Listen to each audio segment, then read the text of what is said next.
This is Get Real with Bob and Stacy, the show that helps you learn about the mortgage and real estate markets. Get the inside scoop from their expert list of guests and have some fun along the way. Now, here's Bob Gallagher and Stacy Alcorn. Welcome back. You're listening to Get Real with Bob and Stacy. You're joining us for our Leaders and Legends segment, and our guest is Megan Driscoll, CEO of Evolve MKD. Welcome to the show, Megan. Thanks, Bob. Thanks for having me. So, Megan's background is that she is self-made and has built a name for herself in the PR, marketing, social media industry in New York City, which seems like a highly competitive business to break into. But she's built it to a multi-million-dollar business with 18 plus regular employees. So we reached out to Megan. We wanted to pick her brain about building a business, competing in a difficult market, and we're going to get some secrets on PR and social media for small businesses. So first, Megan, can you tell us a little bit about your background and how you got started in PR? Sure. So when I graduated from the University of Chicago, I actually thought I was going to go into finance. But it was right around when 2001 when the economy kind of took a dip. So my job search ended up being a little bit longer than I anticipated. And that ended up being a good thing because it really forced me to think about what I wanted to do and the kind of people I wanted to be around and really what my skill sets were. So I had a former internship boss who suggested public relations to me. I didn't even know what that field was. Did some research, went in for an interview for an internship at Edelman, and then actually ended up getting two job offers, one from Merrill Lynch and one from as an intern with Edelman. And to my parents' unhappiness, I actually turned down the full-time job at Merrill Lynch and went for the internship at Edelman and have really never looked back. And when the market crashed in 2008, I remember telling my dad, I was like, oh, who's the genius now that I went into PR and not financial services? But yeah, it's been a great field. And, I think one of the things I really like about it is that there's really no typical day. Right. Every day kind of new problems come up that we have to solve. And you get to meet a lot of different people and work with a lot of different great clients and businesses. And so I really feel like it's a field that suits my personality. So as far as starting your business, like where did you get the financial capital to do it? A lot of people listening, many of them have a dream saying someday I want to start my own business, but they feel like they either have to go out and raise money, they don't know how to raise money, they don't know if they can bootstrap it. Like, how did you figure out the whole financial piece for starting a business?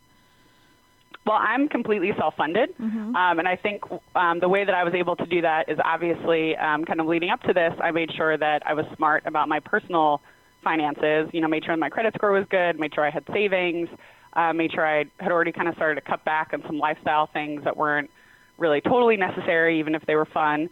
And then I also took a look when I decided to kind of take the plunge and open up for business. I took a look at really what was the overhead that was absolutely mandatory.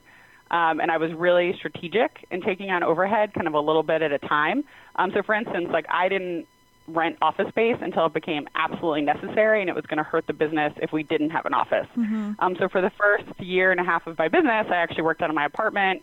We got a WeWork space. And so really we kind of kept the costs beyond the people costs, which is very important because obviously people is what I'm selling. We kept the overhead costs as low as we possibly could. And actually that's something we continue to do today. Wow, that's awesome. So what has been the biggest challenge in your business since opening, and how did you overcome that challenge? So the biggest challenge, and what continues to be an ongoing challenge, and I think this is kind of the same for all small businesses, no matter what industry you're in, is the access to credit and banking. A lot of banks didn't even, really want to look at me until I'd been open for 2 years. And unfortunately, the first 2 years is actually when you need the most credit and the most flexibility. So that was a huge challenge. I think what I found was, again, kind of to go back to your first question, was that I had built up at least like a solid personal credit score. My personal finances were in great shape. So at least that made the banks a little bit more willing, not much, but a little bit more willing to work with me. And then now as I've been in business longer, we're entering year 3, I'm constantly kind of talking to new banks and seeing like who can give me a better deal, who can give me a bigger line of credit. And I think that's something that I've learned that I have to kind of keep active in to make sure I'm getting the most that I can. But that banking and credit access is a huge challenge. Yes, I found that in my own business. The banks are willing to give you money when you definitely don't need it anymore. You're absolutely right. Yeah. Correct. So that's the most frustrating thing. I remember when we went to actually rent the office space, what was the most surprising to me is, we had become a profitable business about 6-7 months into just being open. And even renting office space, even though my balance sheet looked fantastic, because I didn't have funding, offices didn't want to rent to me. Right. They would rather go with businesses that had a huge, a lot of funding, but were not profitable. And that was like mind-blowing to me. Yes. That's so interesting. So tell us about your Manhattan office. I hear you have a beautiful office. You hired an unbelievable designer. Tell us about your office. Yeah, so we're located in Chelsea. We have just under 5,000 square feet. And again, it was kind of a challenge finding an office. It was actually the fourth office we put an offer in on to lease. And funny story, especially this was in 2015 in New York City. One of the questions I got when we were negotiating the lease was if my husband was willing to guarantee part of it. Wow. Even though my husband does not own any part of the business. Oh, my God. That makes me cringe. So that was very interesting because it made me cringe, too. Yeah. And actually, my attorney asked the landlord's attorney if I was a man, if he would be asking the same question about my wife. And when the answer was no, that was taken off the table. But but we're very happy. We're in our office now. It is beautiful. We have a lot of chandeliers. Nice. And, what I wanted to do when we were decorating this was obviously have a place where everyone felt comfortable. Not go, again, back to the overhead, not go crazy, but be strategic about what we spent money on, because we do, PR and social media is it's a lot of work. So I wanted people, if you're going to be spending most of your time in the office, that I wanted to be a beautiful, comfortable space for everyone that works for me. Wow, that's awesome. So I'm curious, just in running your business, are you the best salesperson? Like, are you the one out there trying to get new accounts regularly? Yeah, so I focus a lot on new business, but I have a wonderful senior team that also supports me because obviously, I'm not good at everything. So what I really tried to do is put together a team that's very complementary. So really, depending on what kind of client we're going after, I look at kind of my senior team and decide like who's going to kind of help me with that. We're doing a big push right now in the beauty space to get more clients, and I would say that that's really kind of a team-wide effort. Obviously, I have an SVP who specializes in digital, a VP who does a lot of work with physicians, and another SVP who is very entrenched in the beauty space. So really kind of it's a combination of the four of us. Wow, that's interesting. I'm curious, did you buy the space or did you end up leasing it? No, we leased, because one of the other struggles that I had was when we opened in 2014, if you had told me in 2017 we'd be 18 people, I would have said you were crazy. Right. So that was also a challenge, was figuring out what size space I needed. And actually during the search, we originally were looking for a space that was 2,500 square feet. And then we just grew so fast that we had to kind of up to a higher square footage. So I think we're still a little bit too new to commit to a space like forever. Yeah. But that's definitely something like long-term my accountant and I have been discussing. Yeah, and it's a tough balancing act, like you were saying, trying to figure out, keeping costs down versus not wanting your business to stop expanding because you have no space. Exactly. That was exactly what my accountant said. He was like, you don't want to limit your growth by the size of your office. And I was like, no, I don't. So you started out originally sharing your home that you lived in. Half of it was your Evolve headquarters. What was your first key hire? Who was your first key hire for the business? So, it's interesting. When I first started, what I kind of wanted to do, the model I explored was having a few full-time employees, like only like 2 or 3, and then really working with kind of freelancers. Because obviously one of the challenges with a business that's client service-based is your staffing kind of can go up or down.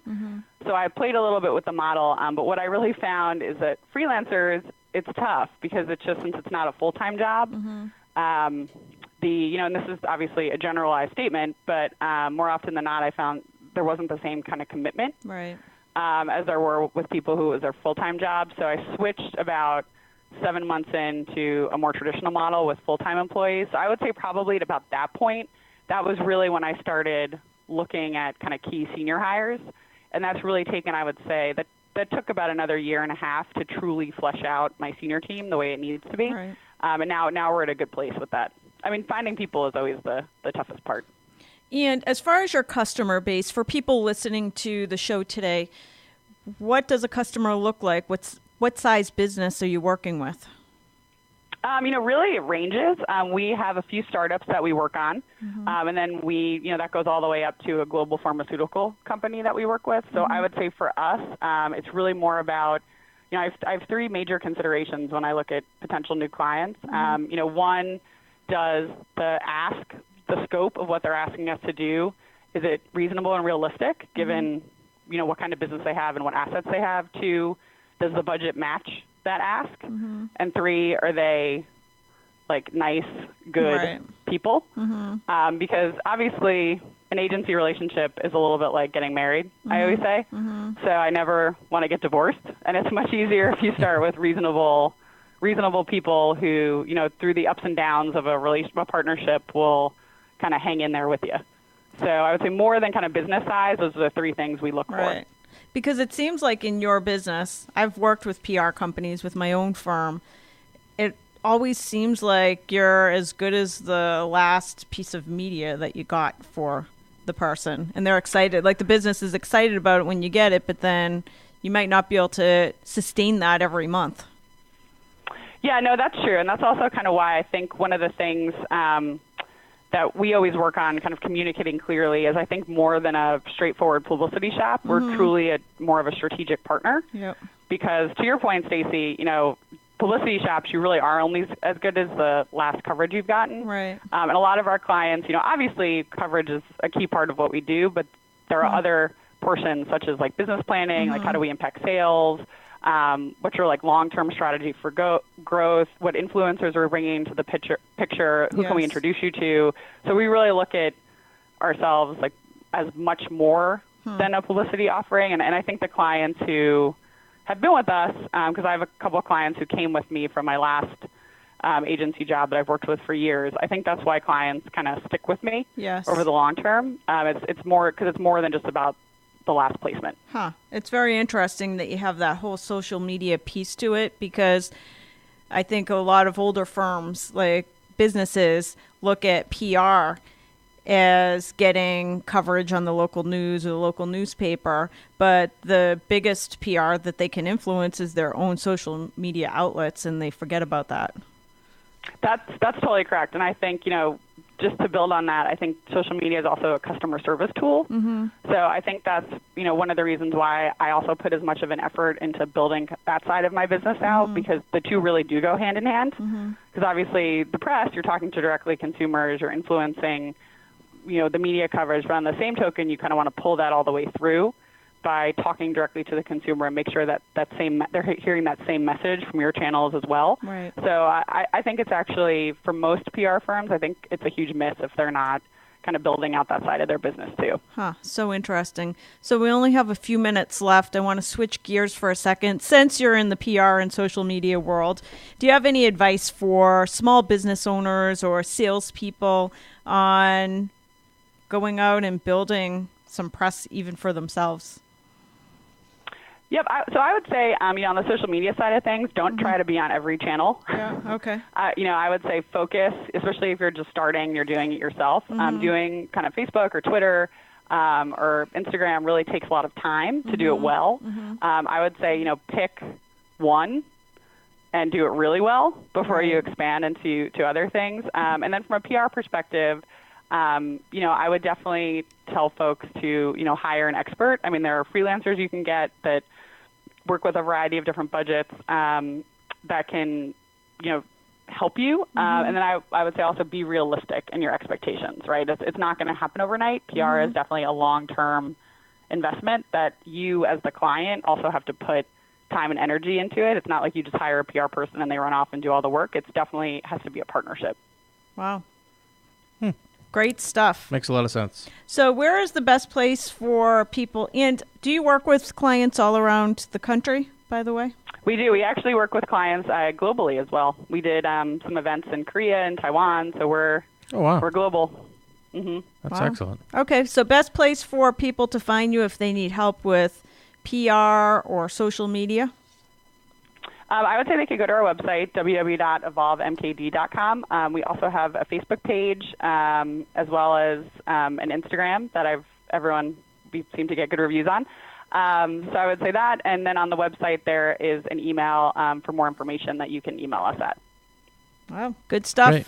That is Megan Driscoll from Evolve MKD, helping people with, or businesses and people with PR and social media. Thank you so much for joining us today. Thank you. Thank you both for having me. We're going to take a quick commercial break. We'll be back with more Get Real after this.